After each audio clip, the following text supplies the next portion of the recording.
مفتی سے پڑھائی میں دل لگانے کے لیے کوئی وظیفہ بتا دیں. پڑھائی میں دل لگانے کا وظیفہ یہ ہے, میز کرسی لے کے بیٹھو, دروازے پہ کنڈی لگاؤ اور کرسی لے کے بیٹھو, یا زمین پہ بیٹھ جاؤ یا بستر پہ بیٹھ جاؤ, کتابیں رکھو, قریب کی نظر کمزور ہے تو چشمہ لگا لو, اس کے بعد بیٹھ کے پڑھنا شروع کر دو. یہاں تک کا پروسیس مشکل ہے, اس کے بعد بہت آسان ہے. یاد رکھو کسی بھی کام کو شروع کرنا مشکل ہوتا ہے, کنٹینیو کرنا مشکل نہیں ہوتا. تو یہ یہاں تک کر لیا کرو. ایک ٹائم رکھ لو, یار صبح 7 بجے میں نے اسٹڈی کرنی ہے, یہ شام اتنے بجے. تو مشکل ہوگی, دوست آئیں گے, کوئی جلیبی کھا رہا ہے, کوئی لڈو کھا رہا ہے, کوئی گٹکا کھا رہا ہے, آپ کو ادھر بیٹھ جاؤ, ادھر بیٹھ جاؤ, یہ کر لو, وہ کر لو, سب کو لات مار کے آپ بولو بس میں ایک دفعہ بیٹھ جاؤں. بیٹھنا کسی کام کے لیے بہت مشکل ہوتا ہے. ایک دفعہ شروع کر دیا نا, اس کو کنٹینیو کرنا. دیکھو نماز کی مثال ہے, نماز کے لیے آنا کتنا مشکل ہے, آگے جب نیت باندھ کے کھڑے ہو گئے پتہ ہی نہیں چلتا کب سلام پھیر لیا. تو جس کام کو مشکل سمجھ رہے تھے وہ آسان ہے, اور جس کو آسان سمجھ رہے تھے اصل میں وہ مشکل ہے. اسٹارٹنگ کو آسان سمجھ رہے تھے وہ مشکل ہے. کام مشکل تھوڑی ہوتا ہے کوئی بھی. جتنے بھی پڑھائی لکھائی والے لوگ ہیں جنہوں نے بڑے بڑے کتابیں لکھ دی ہیں اور بہت دنیا میں آگے نکل گئے, وہ ان کا بیسک اصول ہی یہی ہے, کام شروع کر دو ایک دفعہ, دل خود بخود لگنا شروع ہو جائے گا. دوسرا, ہمارے نوجوانوں کو جو پڑھائی میں دل نہیں لگتا نا, اس کی ایک اور بڑی وجہ ہے, کیونکہ میں وہ وجہ بھگتا ہوا ہوں. وہ وجہ یہ ہے کہ ان کی بیس ہی مضبوط نہیں ہوتی. جب بیس ہی مضبوط نہیں ہوتی تو ان کو آگے وہ کتاب سمجھ میں نہیں آ رہی ہوتی. سمجھ میں نہیں آ رہی ہوتی تو ٹینشن ہونا شروع, تو اس کے بعد دل اکتا گیا. ہمیشہ انسان آسان سے مشکل کی طرف جاتا ہے. دیکھو آپ گئے جم, آپ نے بڑے بڑے باڈی بلڈر دیکھے, کوئی 50 کلو اٹھا رہا ہے, کوئی 100 کلو اٹھا رہا ہے, اور آپ نے چیخ نکلی, آپ نے کہا تیرے بس کا نہیں ہے. 2-4 دن کرو گے, ہو سکتا ہے کر لو, اٹھا لو, اور پھر اس کے بعد ہڈیوں میں درد, بھائی بہت چھوڑ. یہی ہو رہا ہے آج کل. انگلش آتی نہیں ہے, سارا سلیبس کس میں ہے, انگلش میں. اب ویلوسٹی کی تعریف پڑھ رہے ہیں, وہ انگلش میں ہے, اس کی ٹینسز پتہ ہی نہیں ہے. جو ڈیفینیشن لکھی ہوئی ہے ویلوسٹی کی, ایکسلریٹر کی ڈیفینیشن فزکس میں ہے نا, یہ سب چیزیں انگلش آتی نہیں ہے, اس کی نہ اسٹرکچر آتے ہیں, نہ اس کی گرامر آتی ہے, تو وہ آتی نہیں ہے, اور ویلوسٹی کی تعریف میں رٹے لگا لگا کے کیا کر رہا ہے, یاد کر رہا ہے اس کو. مجھے یاد ہے میں ایک کوچنگ سینٹر میں گیا نا, میں کیمسٹری پڑھ رہا تھا, تو میں کیمسٹری کے شروع کے لیکچر میں حاضر نہیں تھا. ہم لوگ پنجاب گئے ہوئے تھے, کہاں گئے تھے, اسکول میں کیمسٹری شروع ہو گئی تھی, تو میں نے کور کرنے کے لیے میں چلا گیا کھارا در میں کوچنگ سینٹر. وہ ٹیچر پڑھا رہے ہیں, ڈبل بانڈ ٹوٹا, سنگل بانڈ ٹوٹا, وہ ہوتا ہے نا, ڈبل بانڈ ٹوٹا, سنگل بانڈ ٹوٹا. میں نے 1 ہفتہ کلاسیں لی, میرے ایک لفظ سمجھ میں نہیں آ رہا, ڈبل بانڈ کدھر سے ٹوٹا, سنگل بانڈ کدھر سے ٹوٹا, وہ ایکویشن بنا رہے ہیں, یہ ادھر سے گیا ادھر, یہ ہائیڈروجن ڈائی آکسائڈ کے ساتھ جب یہ فلانا ملایا جائے تو ادھر سے ایک ادھر, کیا ہو رہا ہے بھائی. میں نے کہا, حالانکہ میرے ٹیچر مجھے کہتے تھے ایکسٹرا آرڈینری ذہین, تعریف کرنا مقصد نہیں ہے, غلط کہتے ہوں گے, لیکن ان کی رائے میرے بارے میں یہ تھی کہ یہ بندہ غیر معمولی ذہین ہے.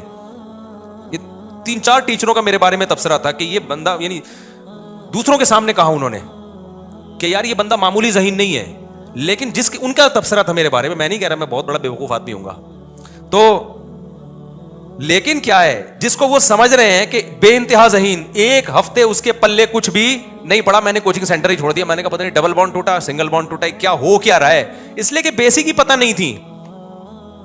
بھائی کتنا بھی دماغ ہو انسان کا, آپ بلڈنگ بنانا اوپر سے تھوڑی شروع کرو گے.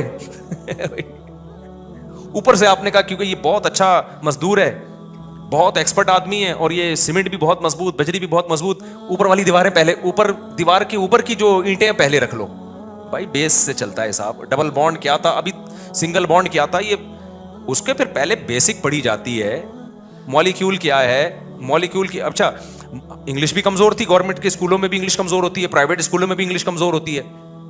اب کیا ہوا, مجھے یاد ہے مالیکیول جو تھا نا, اس کی ڈیفینیشن ہمارے ٹیچر نے انگلش میں پڑھائی, میرے اوپر سے گزر گئی. حالانکہ مجھے پڑھنے کا بہت شوق تھا, ویسے میں بڑا شرارتی تھا, لیکن لاجک کی چیزیں مجھے بڑی مزے کی لگتی تھیں.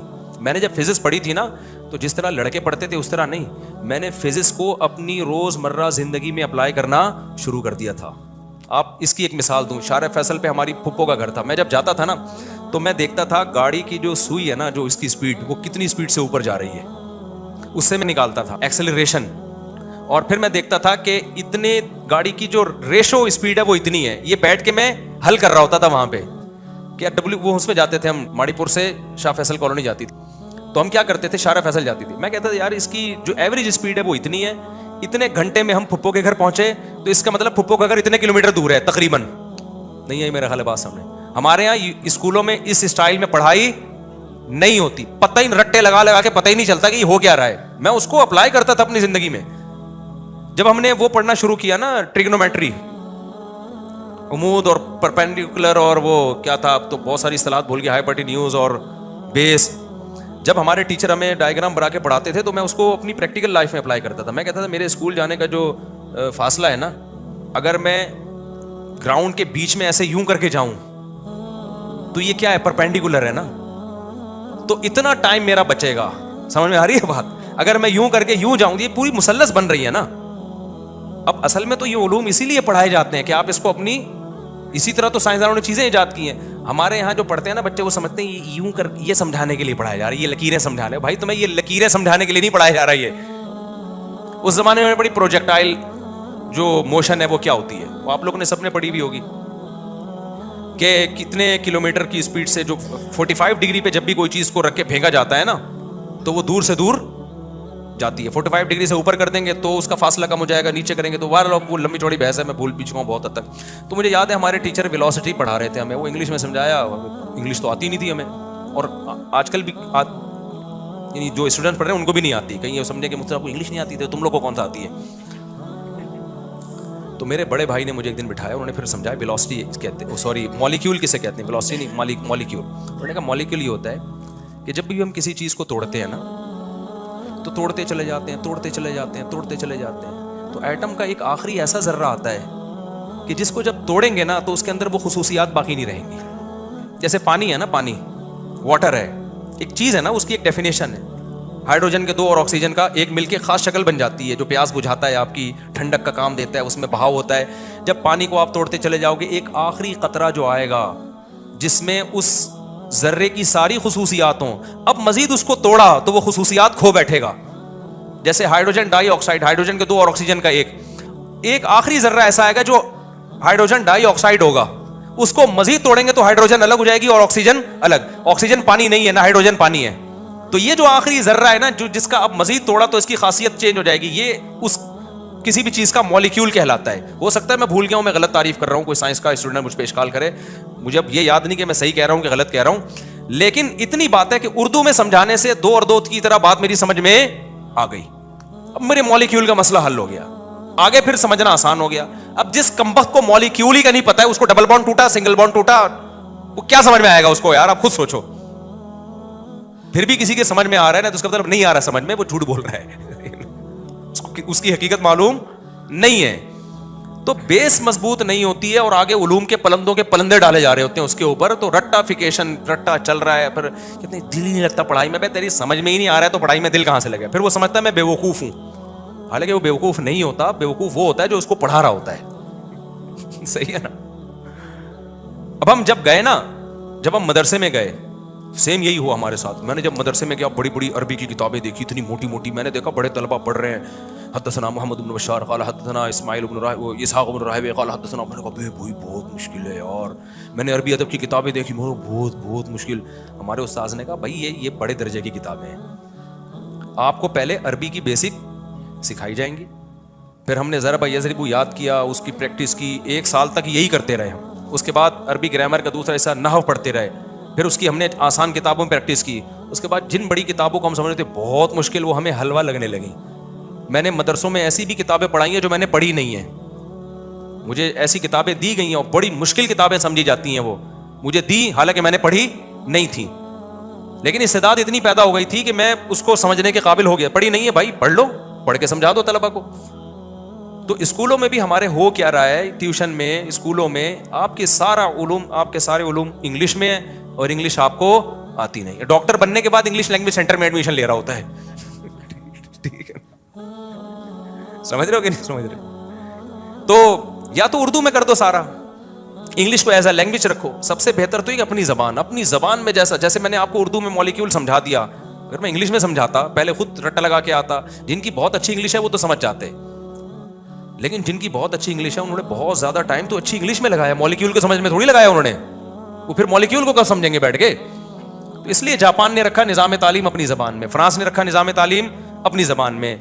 जर्मनी ने रखा निज़ाम तालीम अपनी ज़बान में, नॉर्वे ने रखा इतने से कंट्री है, इतनी सी आबादी, लेकिन अपनी ज़बान नहीं छोड़ते वो। और हमारी ज़बान उर्दू, ओ हो, हटो बच्चों, दुनिया की बड़ी तरीन ज़बानों में से एक है। हिंदी उर्दू एक ही चीज़ है, हिंदी को भी साथ में मिलाओ तो पूरा इंडिया, पूरा पाकिस्तान और बांग्लादेश का भी बहुत बड़ा हिस्सा, श्रीलंका से लोग आते हैं, उर्दू बोल रहे होते हैं। मैं कहता हूँ अबे तुम उर्दू कह रहे हैं यार, इंडिया के बहुत असरात हैं, उर्दू सीखी हुई है तबलीगी जमातों से, इंडियन फिल्मों से। एक दफ़ा क्या हुआ, एक बड़े दाढ़ी वाले नमाजी परहेजगार अरब कंट्री में उर्दू बोल रहे हैं फिट फर। मैंने कहा आपने उर्दू कहाँ सीखी? साहब नाराज तो नहीं हो गए? अरे इंडियन फिल्मों से। कह रहे हम पहले बहुत फिल्में देखते थे, अब तो तौबा कर लिया, उर्दू हमें वहाँ से आई है। समझ रहे हैं ना? तो चाहे फिल्मों से हो या तबलीगी जमात से हो या मदारिस से हो, उर्दू बहुत फैली हुई ज़बान है, इतनी बड़ी ज़बान, 1 अरब इंसानों की ज़बान है, 1 अरब तो छोटी ज़बान है। और चाइना भी 1 अरब इंसानों की है, लेकिन एक जगह सिमटे हुए हैं। उर्दू 1 अरब की है, मगर पूरी दुनिया में फैले हुए हैं, पूरी दुनिया में फैले हुए हैं। उसका हमारे हुक्मरानों ने कैसा बेड़ा गर्क किया है, कैसा बेड़ा गर्क कर दिया। उसमें बात करते हुए इनको शर्म आती है। मैं इंग्लिश की अहमियत का मुनकिर नहीं हूँ, इंग्लिश आपको नहीं आती तो आप दुनिया में सर्वाइव नहीं कर सकते, लेकिन मेरे भाई जर्मन अपनी ज़बान को पकड़ के बैठा हुआ है। उर्दू से बड़ी ज़बान नहीं है जर्मनी की, और इतना अदब भी नहीं है जैसा उर्दू में है, इतनी ख़ानदानी भी नहीं है जैसी उर्दू है। नॉर्वे तो बहुत ही छोटा सा मुल्क है, अपनी ज़बान को पकड़ के बैठा हुआ है। स्वीडन बहुत छोटा सा मुल्क है, ज़बान नहीं छोड़ने के लिए। जैपनीज़ बहुत थोड़े से, ज़बान छोड़ने के लिए तैयार नहीं है। एक हम पर ही कोई कमबख्ती आ गई है। तो खैर, तो अब होता ही है, अब चूंकि हम निज़ाम तो बदल नहीं सकते, तो हम यही सीख कर लें कि भाई इंग्लिश तो बच्चों को पहले सिखा दो। तो बच्चों की जब तालीम शुरू हो ना, सबसे पहले फोकस किसको करो? इंग्लिश में महारत पैदा करो, क्योंकि आगे सारे उलूम इंग्लिश में है। उनको इतना आसान कर दो, उर्दू भी सिखाओ, वरना मज़हब से रिश्ता, कल्चर से रिश्ता ख़त्म हो जाएगा। 2 ज़मानों में अरबी तो इसलिए कि फिर वो कुरान और सुन्नत, अरबी ना भी आई ना बाद में सीख लेगा, क्योंकि अरबी जिन्होंने सीखी है वो भूल जाते हैं, क्योंकि अरबी यहाँ बोली नहीं जाती। बहुत से लोगों ने सीखनी है लेकिन वो चले ही नहीं ना, क्योंकि माहौल ही नहीं है अरबी का। तो उसमें आपने महारत पैदा करके फिर देखो आपके लिए हलवा हो जाएगी हर चीज़। अब वो आ नहीं रही है, वो बैठ के फिर क्या समझ में नहीं आ रही, तो बेसिक लेके चलोगे एक एक चीज़, तो फिर आहिस्ता आहिस्ता समझ में आएगी। फिर उलूम हर हमारे फरमाया करते, जिसको इल्म का नशा लग जाए ना, इससे बड़ा नशा कोई है नहीं। तहकीक का नशा, इल्म का नशा बहुत मज़ेदार नशा है, लेकिन आता नहीं है हमारे लड़कों को, समझ में नहीं आ रहा होता लिखा हुआ क्या है ये, तो नशा कहाँ से लगेगा।